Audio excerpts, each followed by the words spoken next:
You like that, don't you? No, I don't. The December 9, 2015 Planning and Zoning Commission is hereby called to order. We do have a quorum tonight. We are missing Commissioner Rose Johnson. What's the matter? No, nothing. You sure? A little technical difficulty Oh. on the recording It says device. blank and then it says full. Oh, okay. Thank you. Is there a motion that we accept the minutes from November 11? So moved. Is there a second? Second. All those in favor? Abstain? Okay. Two abstentions. Okay, thank you. That motion does pass. 4A reports, the commission reports. Chairman, I don't have a report. I'll just wait and dovetail on the old Director of Development Services. Any of the other commissioners have a report? You want to talk about that? No, you go ahead. We were at that Oh, okay. Snowfest Parade, and exceptionally well organized, and thanks to everybody for doing a great job. And those of us, we had a great time too. Thank you. Great. Thank you so much. Anyone else? Staff reports. Gary Smith? I would start by commenting that this group was so well organized on the parade, they had candy at Food Town. Pretty phenomenal. What a group, huh? And of course, it probably helps that one person in the picture was not on the float. The second thing is that item 7A, the only rezoning case, has been withdrawn from consideration. It will reappear on your January agenda, and the applicant is very content with that happening, and we only had 2 people here that were interested, and I advised them beforehand, so they're gone now. And by the way, I'm just trying to bust your 7-minute claim. That's okay. I overheard you. And the last thing that I would comment on is to say it has been my extreme pleasure to have worked with this board and this commission for the past almost 5 years. It has been my extreme pleasure to work with the staff of the Planning of the Development Services Department, the Planning Division, and the Permits and Inspection Division. They're a very talented group of people, and they serve the citizens very well. It's also been my pleasure to work with all the other city employees and with the elected officials and appointed officials and a variety of boards. And one of the greatest pleasures that I've had while I've been here is learning from the residents of Missouri City. A lot of places that I've been, people don't give well-reasoned, well-thought-out, deliberative discussions. They tend to be ruled more in emotion. And I have generally found that here in Missouri City, the residents are patient. They work through the issues well, and they listen to the other side. And it has been a great learning experience for me. Those who have not heard the rumor, Friday is my last day, and I will be starting work in Richmond as their city attorney next week, if all goes right. So it's been my pleasure. And I will miss y'all, but I count y'all as friends, and I certainly hold y'all in high esteem. The way you have devoted yourself to making sure the city develops appropriately in accordance with the guidelines that you're charged with following, you have done your job well. Thank you. Well, thank you, Mr. Smith. You'll be missed. Not until after 5 o'clock on Friday. And we do wish you the best in your future endeavors. Thank you. Planning representative? Good evening.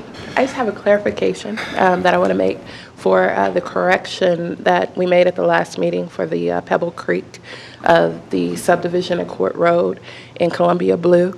And we added onto the report the correction of the school subdivision name, and I just wanted to provide clarification that it was actually correct. As you know, the subdivision name is the name on the recorded plat, and so when the school district usually records their plats, they do it under a name that's different from what the actual school name will eventually be. And so in that particular case, the applicant had followed the subdivision recorded subdivision plat name, and that's why it appeared on the plat as Columbia Blues School. So I just wanted to provide that clarification to the commission. Because you made that as a note, as We an made error. it, we added you as a know. note for them to change it, but based on our requirements, they can do the subdivision name or the owner name. And so I just wanted to provide that clarification. Okay, And Merry Christmas, Happy Holidays. thank you. Same to you, Jennifer. City engineer. I have no comments at this time. I'll refrain and hold mine for the last item on the agenda. Okay, thank you, sir. Item 5, this is the public comment. It's an opportunity for the public to speak to the commission in regards to anything that is not on the agenda. Is there anyone?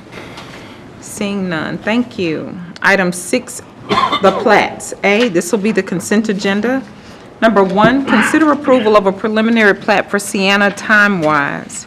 2, consider approval of a preliminary plat for Avalon at Sienna Plantation, Section 2.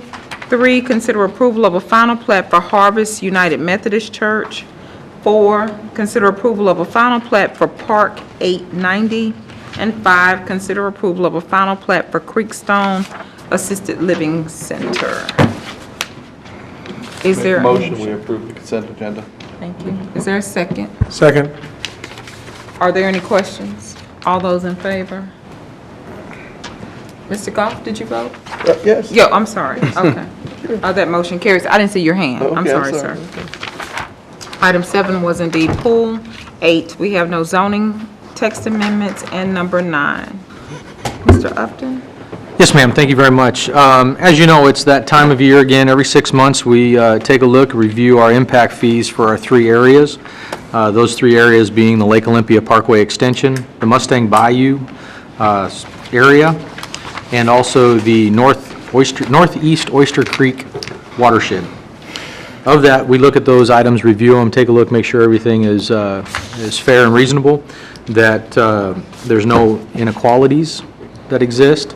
And so this is a time is just to provide that update and to provide your recommendation to go forward and return it to council to say that there's no inequities of the plan or the fees at this time. But I do want to provide one quick update is that we have kicked off with an engineer to relook at the Lake Olympia Parkway extension fees. It's 5-year time, and so those are actually being done right now. So probably, I would say, January at the earliest, February at the latest, at your meeting, you'll see the updated recommendation if there is to need to be any changes associated with those fees. But as of right now, all things are fair and equal under our review, but it's just that 6-month update. Is your impression of it that it's going to remain the same, or do you think the engineer is going to have an increase? I think it's going to remain the same. Our fixed costs are the same. They're not changing at all because we only paid for those 2 lanes of Lake Olympia extension, and it's just recovering those. It may change, it may be the same or could have a little decrease just because of the change of use of what's going on. Number of lots due to the Cernus Group development north of Lake Olympia, to take a look at some commercial areas, and maybe those have a different pro rata a pro rata share of their fee, depending on equivalencies. So those things may play into it now. That's what we're looking at, because at that time, it was looking at more residential all the way through. And now you've got that town center concept with some commercial. So we're going to take a look at all those, and that's what we're looking at based off the land plan. So you could see more density, and therefore with that reduce per unit lot cost of the remaining balance. So that's what we're looking at. But either way, it will not go up, is what I project. Thank you. Are there any other questions? Is there a recommendation? Make a motion, we send this to city council with a positive recommendation, or with the, As recommended. as discussed, yes. That's There's- it. Mr. Goff, thank you. All those in favor? And that motion carries. And we are adjourned.